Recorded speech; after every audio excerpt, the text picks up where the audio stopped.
Hello दोस्तों, मैं रंजीत सिंह राजा। मेरे चैनल स्टडी पॉइंट रंजीत में आप सभी का स्वागत है। यदि आपने मेरे चैनल को सब्सक्राइब नहीं किया तो आप मेरे चैनल को सब्सक्राइब कर लें और मेरे वीडियो सबसे पहले देखने के लिए आप बेल आइकन बटन को क्लिक कर लीजिए। आज हम नए टॉपिक पर चर्चा करेंगे। वो टॉपिक है वायुमंडल से संबंधित विषय पर चर्चा करेंगे। वायुमंडल एटमॉस्फेयर के बारे में पढ़ेंगे।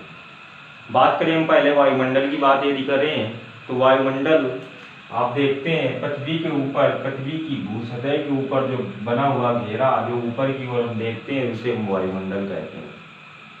वायुमंडल मिलकर बना किससे? तो वायुमंडल दो चीजों के से ही मिलकर बना है, जलवाष्प एवं धूल कणों से मिलकर बना होता है।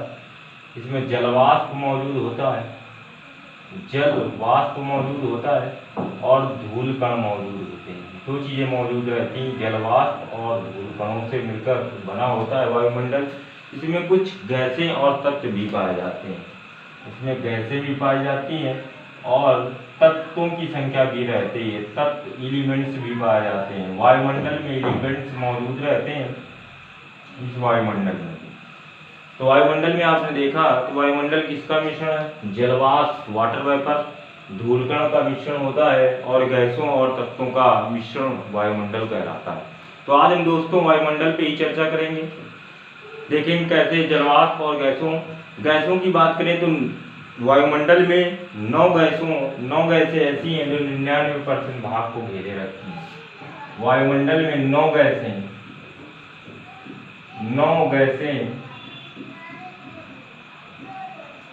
वायुमंडल के 99% भाग में उपस्थित रहती हैं। वायुमंडल का 99% भाग बनाती है। वायुमंडल का 99% भाग 9 गैसों से मिलकर ही बना है। कुल 9 गैसें होती हैं। उनमें से आप सबसे ज़्यादा जानते हैं कौन सी गैस सबसे सर्वाधिक मात्रा में पाई जाती है? तो उसकी मात्रा आपकी नाइट्रोजन गैस। सबसे ज़्यादा मात्रा होती है नाइट्रोजन की। नाइट्रोजन गैस जो होती है इसकी मात्रा आपकी मानी जाती है 78% मानी जाती है। 78% नाइट्रोजन गैस होती है। दूसरे नंबर पर सबसे ज़्यादा गैस जो पाई जाती है वो ऑक्सीजन की मात्रा होती है। ऑक्सीजन की मात्रा होती है। ऑक्सीजन 20.946% या लगभग 21% पाई जाती है वायुमंडल में। यह आपका कॉमन क्वेश्चन है। वायुमंडल में सबसे ज़्यादा मात्रा में कौन सी गैस पाई जाती है? तो आपकी नाइट्रोजन गैस मौजूद रहती है। दूसरे नंबर पर ऑक्सीजन गैस मौजूद रहती है इस वायुमंडल में। कुल 9 गैसें ऐसी होती हैं जिनमें से अब तीसरे नंबर पर सबसे ज़्यादा पाई जाने वाली अक्रिय गैसें आ जाती हैं। इनर्ट गैसें जो होती हैं इनको हम कहते हैं आर्गन की मात्रा होती है। आर्गन की मात्रा 0.094% तक पाई जाती है आर्गन। फिर मात्रा हो जाती है CO2 की, कार्बन डाइऑक्साइड। कार्बन डाइऑक्साइड की मात्रा हो जाती है। कार्बन डाइऑक्साइड की मात्रा आ जाती है, CO2 पाई जाती है। फिर अगर अन्य गैसें देखें इसमें नियॉन मिलेगा। सीरियल है आपका जिसमें मात्राओं में नियॉन। फिर आपकी रहती है हीलियम। फिर आ जाता है क्रिप्टॉन। फिर आपका जीनॉन, जीनॉन गैस आ जाती है। फिर आपकी आ जाती है हाइड्रोजन H2, सबसे कम हाइड्रोजन। पहले ओजोन आ जाती है, ओजोन O3 और फिर हाइड्रोजन। इन गैसों का मिश्रण है। सबसे ज़्यादा भारी मात्रा में पाई जाने वाली सबसे ज़्यादा नाइट्रोजन। फिर आपका ऑक्सीजन सीरियल बढ़ते से घटते क्रम में। फिर आर्गन पाई जाती है। फिर कार्बन डाइऑक्साइड की मात्रा होती है CO2। फिर आपका नियॉन होता है। फिर आपकी हीलियम गैस। फिर आपका क्रिप्टॉन। फिर आपकी जीनॉन गैस। फिर आपकी ओजोन गैस। फिर आपका हाइड्रोजन गैस। ये गैस की मात्राएं होती हैं। 3 गैसें ऐसी होती हैं, नाइट्रोजन, ऑक्सीजन और कार्बन डाइऑक्साइड को छोड़ करके सभी गैसें अक्रिय होती हैं। कैसी होती हैं? अक्रिय गैसें होती हैं, इनर्ट गैसें। नाइट्रोजन, ऑक्सीजन और कार्बन डाइऑक्साइड को छोड़ दें तो सभी गैसें कैसी हैं? अक्रिय गैसें हैं। अक्रिय गैसें ऐसी गैसें होती हैं जो किसी से क्रिया ना करें। अगर पूछा जाए वायुमंडल में पाई जाने वाली सबसे सर्वाधिक मात्रा में अक्रिय गैस, तो आपकी आर्गन है। वायुमंडल में पाई जाने वाली सबसे ज्यादा मात्रा में अक्रिय गैस तो कौन सी है? आर्गन। अक्रिय गैस सर्वाधिक मात्रा में कौन सी पाई जाती है? तो वो आर्गन सर्वाधिक मात्रा में।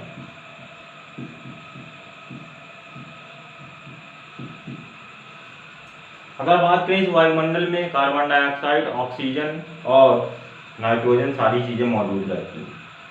पृथ्वी की जो भारी गैसें होती हैं यह पृथ्वी के ऊपरी सतह में मौजूद रहती हैं और हल्की गैसें निचली सतह पर रहती हैं। सॉरी, हल्की गैसें ऊपरी सतह पर और भारी गैसें निचली सतह पर। जो भारी गैसें होती हैं वह पृथ्वी के ऊपरी सतह पर यानी निचली वायुमंडल के निचली परत में मौजूद रहती हैं और जो गैसें हल्की होती हैं वह वायुमंडल के ऊपरी परत में पहुंच जाती हैं, ऊपरी परत में मौजूद होती हैं। आमतौर पर चाहे कोई भी गैस हो, भारी होगी कोई भी चीज तो नीचे बैठेगी, अगर हल्की है तो ऊपर की ओर उठेगी। तो ये मात्रा होती है। इनमें से अगर बात करें तो जो पादप होते हैं पौधों की, पादपों को लिए CO2 वायुमंडल से प्राप्त करते हैं। इन पादपों के लिए CO2 अति महत्वपूर्ण आवश्यक होती है, यह वायुमंडल से प्राप्त करते हैं। और सभी जंतुओं एवं जीवधारियों के लिए ऑक्सीजन गैस सार्वभौमिक होती है। यानी पादपों के लिए CO2 और जंतुओं और जीवधारियों के लिए O2 ऑक्सीजन गैस सार्वभौमिक होती है। इनकी आवश्यकता ही पड़ती है हर हालत में, इनको जरूरी होता है ये पर। अब जितने भी अन्य नाइट्रोजनी क्षारक पौधे जो होते हैं वो नाइट्रोजन कहाँ से प्राप्त करते हैं? तो पौधे नाइट्रोजन वायुमंडल से ही प्राप्त कर लेते हैं, लेकिन सीधे रूप में ना प्राप्त करके वो एमाइड के रूप में प्राप्त कर लेते हैं। बहुत सारे पौधे ऐसे भी होते हैं जो नाइट्रोजन की पूर्ति कहाँ से करते हैं? एमाइड के रूप में कर लेते हैं, वायुमंडल से कर लेते हैं। बहुत सारे ऐसे पौधे होते हैं। तो वायुमंडल की संरचना में सबसे इंपॉर्टेंट आप देखें जलवाष्प। तो जलवाष्प की यदि बात करें तो जलवाष्प सबसे ज्यादा पाया जाता है। जलवाष्प, पहले हम जलवाष्प पे चर्चा कर लेते हैं। जलवाष्प वाटर वेपर की बात कर लेते हैं। वाटर वेपर की बात करें, यदि जलवाष्प की बात करें तो जलवाष्प पृथ्वी के निचली सतह पर 1 से लगा करके 4.1% तक पाया जाता है। कितना पाया जाता है? 1 से लगा करके 4.1% तक जलवाष्प पाया जाता है। कितना पाया जाता है? 1 से लगा करके 4.1% तक जलवाष्प की मात्रा होती है। वाटर वेपर की मात्रा होती है, जो वाटर वेपर होते हैं। वाटर वेपर प्राप्त कहाँ से होता है? वाटर वेपर प्राप्त करते हैं हम समुद्र से प्राप्त कर लेते हैं। वाटर वेपर समुद्र से प्राप्त करते हैं, समुद्र से उड़ता है, झीलों से उड़ता है, झीलों से और सागरों से और अन्य पानी के रिसोर्सेज और पौधों और जंतुओं से प्राप्त होता है। क्या? Water vapour. इससे क्या होती है? नमी बनती है वायुमंडल में, धूल जलवाष्प बन जाती है। अब बात करते हैं जैसे धूल कण की बात करें अगर हम, अब बात कर ले धूल कण की, तो धूल कण देखिए कैसे प्राप्त होते हैं। तो धूल कण क्या होता है? धूल कण आपका रेत उड़ती है, रेत से वायुमंडल में धूल कण पहुंच जाते हैं। ज्वालामुखी का उद्गार होता है, ज्वालामुखी के उद्गार से धूल कण वायुमंडल में मौजूद होते हैं। और धूल कण क्या करते हैं? जलवाष्प के चारों ओर फैल जाते हैं। जलवाष्प के चारों ओर धूल कण फैल जाते हैं और वायुमंडल में धूल कण उपस्थित होने के ही कारण सूर्योदय आपको समझ में आता है, सूर्यास्त समझ में आता है आपको, परावर्तन की क्रिया होती है लाइट में, प्रकीर्णन की क्रिया होती है, सूर्योदय, सूर्यास्त, परावर्तन, प्रकीर्णन और इंद्रधनुष का बनना, ये सारी ही क्रियाएं पृथ्वी वायुमंडल में धूलकण उपस्थित होने के कारण होता है। यदि वायुमंडल में धूलकण उपस्थित ना होता तो इंद्रधनुष ना बनता, ना वायुमंडल में परावर्तन होता, ना प्रकीर्णन होता और ना ही आपका इंद्रधनुष बनता और ना ही सूर्योदय और सूर्यास्त के समय जो परावर्तन होता है ये आपको विभिन्न रंगों का समझ में आता। ये सब धूल कण की उपस्थिति के कारण होता है। अगर वायुमंडल की संरचना की बात करें तो वायुमंडल की संरचना के लिए वैज्ञानिकों ने इसको कई भागों में विभक्त किया। वायुमंडल का अध्ययन करने के लिए वैज्ञानिकों ने वायुमंडल को 4 परतों में बांट लिया है। मुख्य 4 परतों में बांट रखा जिससे वायुमंडल का आसानी से अध्ययन किया जा सकते और किस परत में किस मंडल में कौन सी क्रिया होती है इसका अध्ययन किया। तो उस परत के बारे में देखें। उस मंडल में देखिए आप लोग, तो यहाँ पर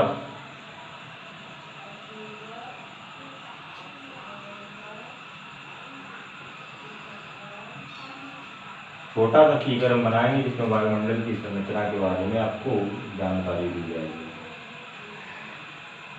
ये आपकी परत है, तो इसको हम पृथ्वी मान लेते हैं। ये आपकी क्या होगी? पृथ्वी होगी। नीचे वाले भाग को पृथ्वी मान लेते हैं। ये आपकी पृथ्वी की बात हो गई, अर्थ की बात हो गई। किसकी बात हो गई? अर्थ। पृथ्वी की बात करता है, पृथ्वी हो गई अर्थ। अर्थ की बात कर लेते हैं हम। क्या है पृथ्वी? पृथ्वी के ऊपर अगर देखें तो ध्रुवों की ओर कम और भूमध्य रेखा की ओर एक परत जाती है। ध्रुवों की ओर 9 किलोमीटर ऊंचाई पर रहती है, 9 किलोमीटर की ऊंचाई को टच करती है। और ध्रुवों की ओर भूमध्य रेखा की ओर, भूमध्य रेखा की ओर, इक्वेटर लाइन की ओर, इक्वेटर लाइन की ओर 18 किलोमीटर ऊंची रहती है। 18 किलोमीटर ऊंची रहती है। यानी ध्रुवों की ओर 9 किलोमीटर ऊंची और भूमध्य रेखा की ओर 18 किलोमीटर की ऊंचाई रहती है। इसे नाम दिया जाता है ध्रुव मंडल। इसे नाम दे देते हैं ध्रुव मंडल या ट्रोपोस्फीयर या ट्रोपोस्फीयर। ध्रुव मंडल बोल जाता है या ट्रोपोस्फीयर। यह वायुमंडल की सबसे निचली परत मानी जाती है। वायुमंडल की सबसे निचली परत कही जाती है ध्रुव मंडल। इसमें होता क्या है? आपका बादल का आना, बादल आपको इसी मंडल में दिखाई पड़ते हैं, ध्रुव मंडल में बनते हैं। वर्षा इसी मंडल में होती है, बारिश इसी मंडल में होती है, आंधियां भी इसी मंडल में आती हैं। आंधियां भी इसी मंडल में आती हैं। बादल, वर्षा, आंधियां, जितनी भी मौसम संबंधी क्रियाएं होती हैं, मौसम संबंधी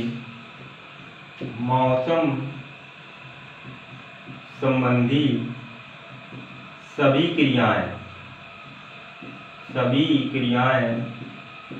ध्रुव मंडल में होती हैं।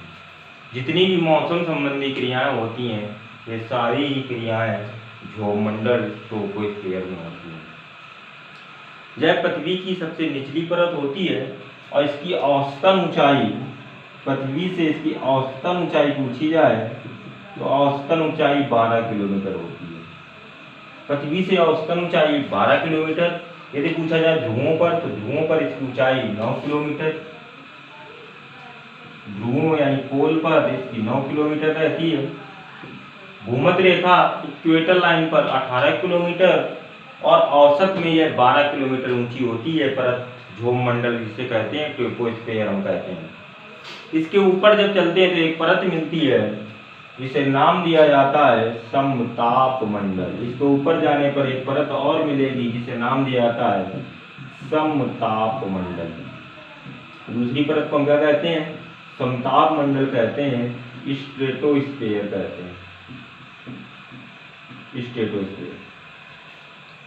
ध्रुव मंडल में देखें तो तापमान घटता है। ध्रुव मंडल में क्या होता है? तापमान घटता है।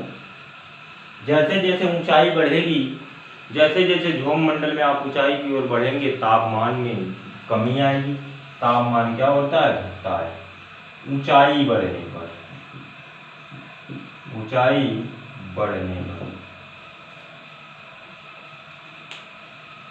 जैसे जैसे तापमान ऊंचाई की ओर आप ऊपर बढ़ेंगे तो तापमान क्या करता है, घटने लगता है। अब समताप मंडल की बात करें, स्ट्रेटोस्फीयर, समताप मंडल और ध्रुव मंडल का ऊपरी सतह और समताप मंडल की निचली सतह को एक नाम दिया जाता है ध्रुव मंडल को ही ध्रुव सीमा, जिसे नाम दे देते हैं ध्रुव सीमा, ट्रोपोपाउस भी बोल देते हैं, ट्रोपोपाउस, ध्रुव सीमा बोल देते हैं। ध्रुव सीमा एक ऐसी सीमा होती है जो ठीक ऊंचाई पर होती है, यहाँ पर मौसम संबंधी कोई भी क्रियाएं नहीं होती। इसीलिए इस ध्रुव सीमा यानी समताप मंडल की शुरुआत और ध्रुव सीमा का अंत, जिसे हम कहते हैं ध्रुव सीमा नाम देते थे, यानी ध्रुव मंडल का अंत और समताप मंडल की शुरुआत का समय होता है। यहाँ पर मौसम संबंधी कोई क्रिया न होने के कारण ये क्षेत्र होता है, ये वायुयान उड़ाने के लिए इम्पोर्टेंट होता है, वायुयान उड़ाने के लिए इम्पोर्टेंट होता है, वायुयान उड़ाने के लिए इसमें क्या होता है, वायुयान आसानी से उड़ाया जा सकता है क्योंकि कोई भी मौसम क्रियाएं नहीं होती। अब ध्रुव सीमा के नीचे सारी मौसम क्रियाएं होती हैं, इसीलिए ध्रुव सीमा को मौसम परिवर्तन की छत भी कहा जाता है। सभी मौसम परिवर्तनों की छत भी कहा जाता है, मौसम परिवर्तनों की छत भी कहा जाता है, परिवर्तनों की छत कहा जाता है। एक एक पॉइंट को आप ध्यान से समझे, जाना समझ में आप कमेंट बॉक्स में क्वेश्चन कर सकते हैं। हम सरल से सरल तरीके से एक एक पॉइंट को समझाने का प्रयास कर रहे हैं आपको। तो देखिए, ध्रुव सीमा होती है, ध्रुव सीमा में क्या होता है, इसके नीचे क्या होती है, सारी मौसमी क्रियाएं होने के कारण मौसमी परिवर्तन होता है, इसीलिए मौसम परिवर्तन की छत भी कहा जाता है ध्रुव सीमा। अब हम आते हैं समताप मंडल। समताप मंडल की अगर औसतन ऊंचाई की बात करें, समताप मंडल की औसतन ऊंचाई, तो औसतन ऊंचाई इसकी होती है, औसतन ऊंचाई 32 किलोमीटर मानी जाती है, लेकिन कई वैज्ञानिकों के अनुसार इसकी ऊंचाई 50 से 55 किलोमीटर। तो समताप मंडल से पृथ्वी से अगर देखें तो 32 किलोमीटर औसत ऊंचाई, आमतौर पर यहाँ से देखें तो 50 किलोमीटर तक भी मानी जाती है। कितनी मानी जाती है, 50 किलोमीटर तक मानी जाती है। समताप मंडल में जैसे जैसे आप ऊंचाई की ओर बढ़ेंगे तो तापमान में क्या होगी, वृद्धि होती है। यहाँ पर तापमान में वृद्धि होती है, तापमान में वृद्धि होती है। ध्रुव मंडल में अगर आप ऊंचाई को जैसे जैसे आप ऊपर की ओर जाएंगे ध्रुव मंडल में, तो तापमान में कमी दर्ज होगी, तापमान टेम्परेचर डाउन होगा। लेकिन जैसे समताप मंडल में अगर ऊपर की ओर आप जा रहे हैं तो समताप मंडल में क्या होगा, तापमान में वृद्धि होती, टेम्परेचर इंक्रीज होता चला जाएगा जैसे ऊपर की ओर बढ़ेंगे। समताप मंडल में अगर जैसे जैसे आप ऊपर की ओर बढ़ेंगे। अब देखिए, समताप मंडल के बीच में ही, समताप मंडल के बीच में एक सीमा पाई जाती है, समताप मंडल के बीच में ओजोन गैस की अधिकता होती है, O3 की अधिकता होती है, O3 की अधिकता, यानी समताप मंडल के मध्य में ही पाई जाती है ओजोन मंडल, ओजोन मंडल, जिसे हम कहते हैं O3 या ओजोनोस्फीयर भी नाम दिया जाएगा, ओजोनोस्फीयर। समताप मंडल के बीच में ही लगभग 30 से 35, कोई निश्चित नहीं होता है, 30 से 35 के बीच में क्या पाया जाता है, ओजोन मंडल पाया जाता है, ओजोनोस्फीयर। O3 की अधिकता होती है इसमें, O3 की अधिकता होती है ओजोन मंडल में। अब इसका कार्य क्या होता है, यह क्या करती है, सूर्य से आने वाला, सूर्य से आने वाली हानिकारक परावैगनी किरणें, परावैगनी किरणों, सूर्य से आने वाली हानिकारक परावैगनी किरणें या अल्ट्रावायलेट, अल्ट्रावायलेट रेस को रोकता है। क्या करता है, रोक लेता है, रोक लेता है, इसलिए पृथ्वी तक नहीं पहुंच पाती। यदि ये अल्ट्रावायलेट किरणें पृथ्वी तक पहुंचेंगी, यदि ये अल्ट्रावायलेट किरणें पृथ्वी तक पहुंचती हैं या पृथ्वी तक पहुंच जाती हैं किसी कारणवश, तो फिर क्या होगा, इंसानों को त्वचा कैंसर होने लगेगा, स्किन कैंसर होने लगता है, जिससे त्वचा कैंसर जैसी बीमारियां होती हैं, त्वचा कैंसर जैसी बीमारी होती हैं। स्किन कैंसर होने लगता है। और अगर ये मात्रा में ज़्यादा आ रही तो शरीर का आंतरिक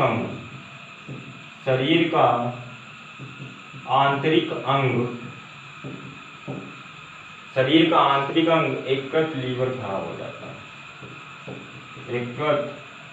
लीवर खराब हो जाता है। इस त्वचा कैंसर का साइंटिफिक नेम बोला जाता है मेलाडर्मा पिगमेंटेसिस।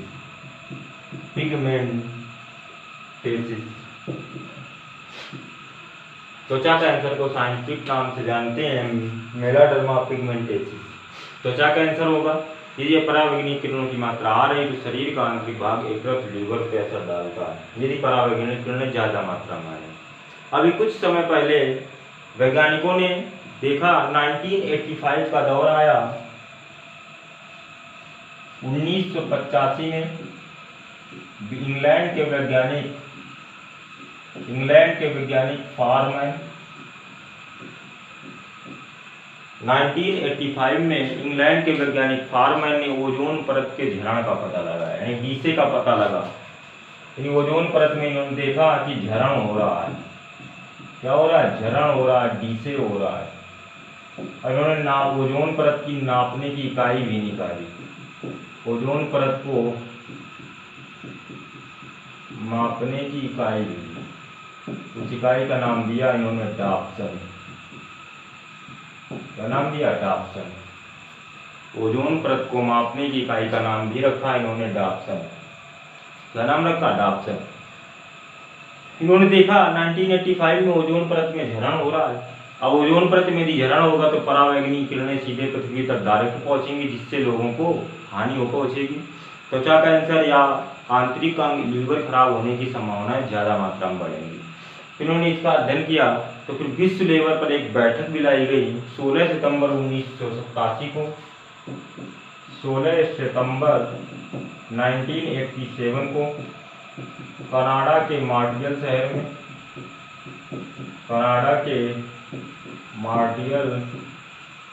में मीटिंग बुलाई गई। अब कनाडा के मॉन्ट्रियल शहर में एक मीटिंग बुलाई गई। इस मीटिंग के दौरान 16 सितंबर 1987 का दिन ही तय किया गया और लोगों के बीच जागरूकता फैलाने के लिए ओजोन संरक्षण दिवस 16 सितंबर को मनाया जाने लगा। हर वर्ष, प्रत्येक वर्ष 16 सितंबर को मनाया जाता है विश्व ओजोन संरक्षण दिवस, विश्व ओजोन परत दिवस मनाया जाने लगा 16 सितंबर से, जिससे लोगों के बीच अवेयरनेस फैलाया जा सके कि ओजोन परत को हमें कैसे बचाना है, इसके डीसे को कैसे बढ़ना है। अब ओजोन परत को सबसे ज़्यादा हानि अगर कोई गैस पहुंचाती है तो वो हानि पहुंचाती है, यानी डीसे में सहयोग करती है CFC gas, CFC chlorofluorocarbon.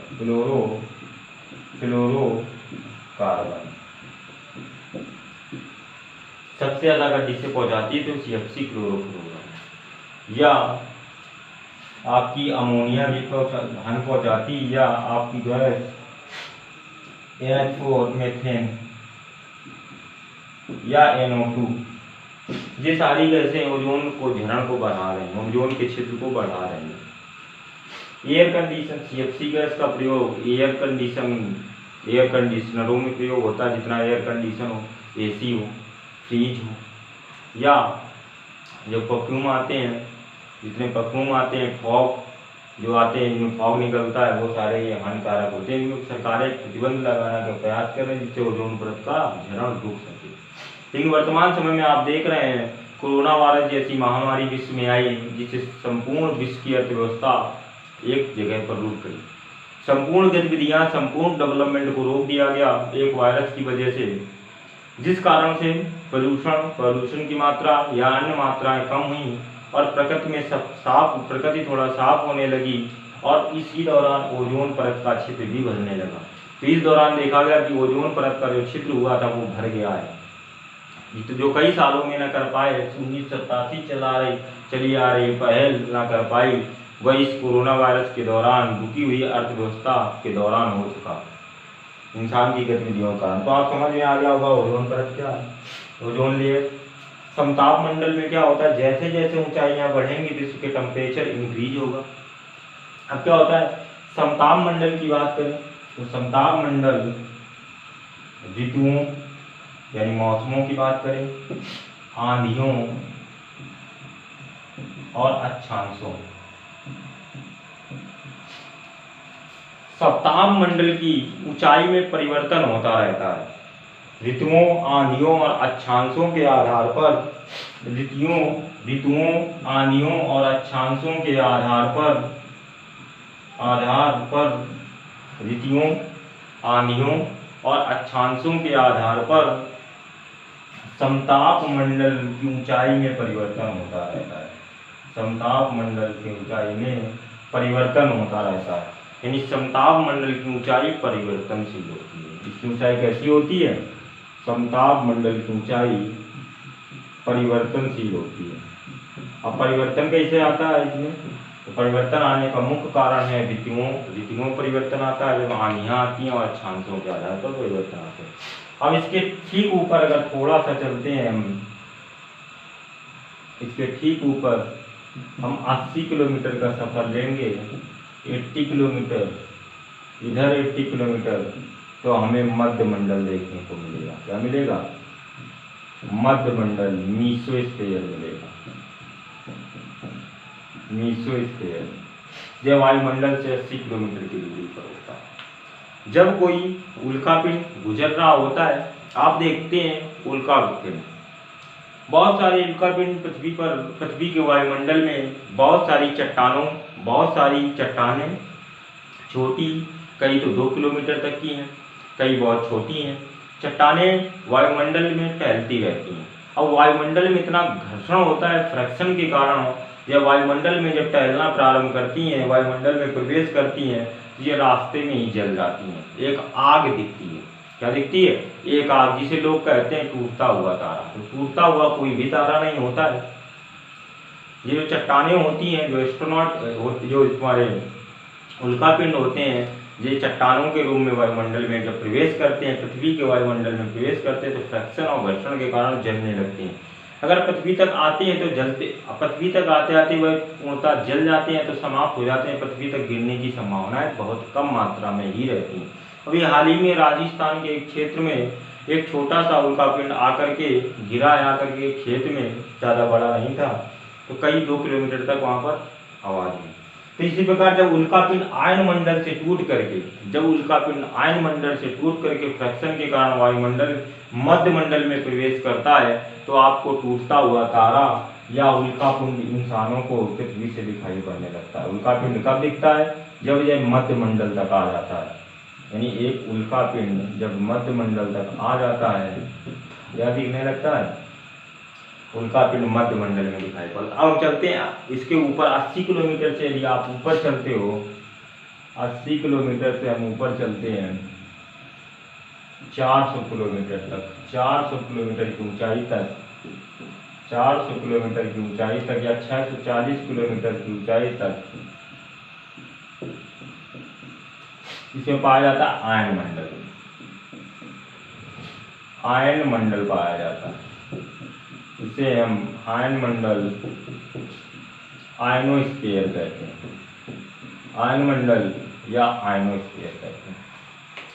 Ion मंडल में क्या होते हैं, आयन अधिक होने के कारण जितनी भी रेडियो संचार व्यवस्थाएं होती हैं, आज जितने भी सैटेलाइट होते हैं, जितनी संचार सैटेलाइट होते हैं, वो सब आयन मंडल में ही व्यवस्थित किए जाते हैं। आपका मोबाइल फोन की अगर आपका टावर काम करता है तो आयन मंडल से, क्योंकि आयन मंडल से टकरा करके रेडियो तरंगें पुनः पृथ्वी पर आ जाती हैं। जो यहाँ से तरंगें जाती हैं आयन मंडल से टकरा के पुनः पृथ्वी पर आती हैं, तो आप टीवी देखते हो, मोबाइल फ़ोन चलाते हो, ऑनलाइन चलाते हो, या आप फ़ोन से बात करते हो, ये सारी घटनाएं आपकी आयन मंडल के कारण ही संभव हो पाई। यानी कि यहाँ पर रेडियो तरंगें वापस की जाती हैं पृथ्वी की ओर, रेडियो तरंगें वापस होती हैं, रेडियो तरंगें वापस आती हैं। अंतरिक्ष स्टेशन भी आयन मंडल में ही बनाए जाते हैं। अंतरिक्ष स्टेशन वायुमंडल कहाँ बनाए जाते हैं, आयन मंडल में बनाए जाते हैं। और जो सैटेलाइट होते हैं, आर्टिफिशियल सैटेलाइट, उपग्रह, कृत्रिम उपग्रह आयनमंडल में ही व्यवस्थित किए जाते हैं। कहाँ व्यवस्थित किए जाते हैं? आयनमंडल में। अंतरिक्ष स्टेशन भी आयनमंडल में बना है। अंतरिक्ष स्टेशन हो, रेडियो तरंगे, कृत्रिम उपग्रह सब आयनमंडल में व्यवस्थित किए जाते हैं, क्योंकि यहाँ से सारी संचार की व्यवस्थाएं चलाई जा सकती हैं।